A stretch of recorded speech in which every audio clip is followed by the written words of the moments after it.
Paul Heyman just told a live crowd he wishes Oba Femi was as dead as ECW. That's about as vicious as a promo gets. And yet a growing number of fans believe that exact venom is the biggest clue that Heyman's about to do what he's done to almost every client he's ever had: turn on Brock Lesnar completely. Welcome back to Wrestling Canva. Nothing here is confirmed. This is a theory building steam across the wrestling community right now, and once you look at Heyman's actual history, it's a lot more believable than it sounds at first. At the SummerSlam kickoff show in New York, Heyman walked out to a crowd chanting ECW at him, a nod to his legendary ECW days. Instead of embracing it, he told the crowd ECW was dead, and then went further, saying he wished Femi was just as dead as ECW. That's an unusually personal, unusually vicious line, even by Heyman's standards.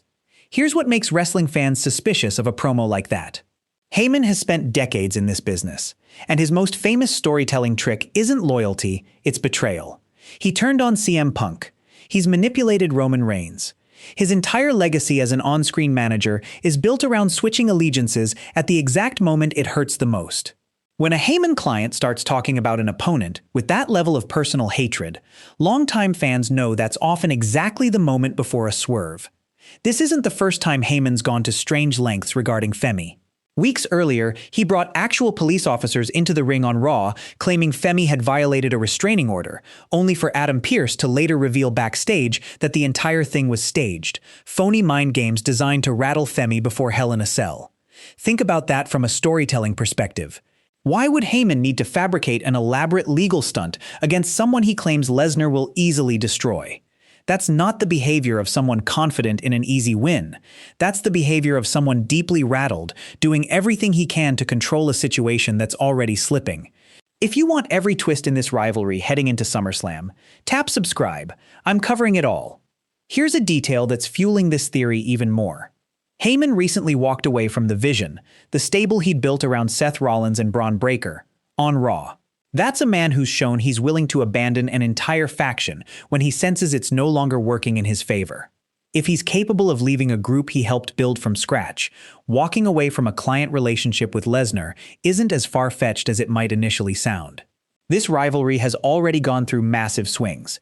Femi beat Lesnar clean at WrestleMania 42, and Lesnar shocked everyone by leaving his gloves in the ring afterward, seemingly walking away from competition entirely.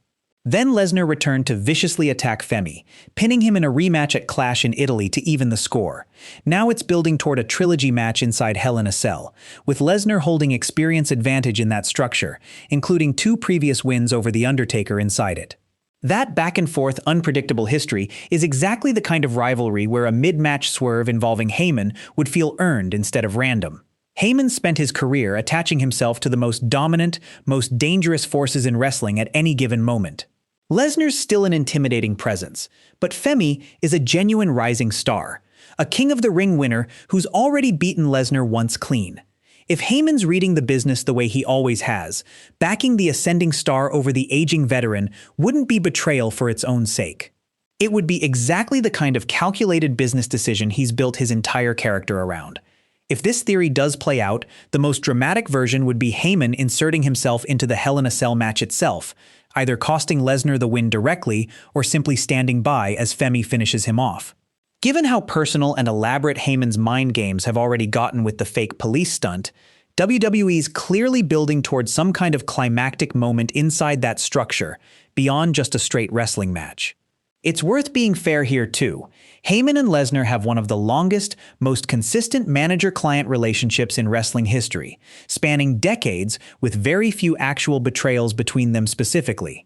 Heyman's turned on plenty of other clients over the years, but Lesnar's remained one of the rare exceptions. There's a real chance all of this venom toward Femi is exactly what it looks like on the surface, genuine loyalty to Lesnar rather than a setup for anything bigger. So no, nothing's confirmed. But between Heyman's history of betrayal, the strange lengths he's gone to against Femi, and his recent departure from the Vision, this theory has real fuel behind it heading into SummerSlam. Do you think Paul Heyman actually turns on Brock Lesnar inside Hell in a Cell? Tell me your prediction in the comments. Subscribe if you're new, and I'll see you in the next one.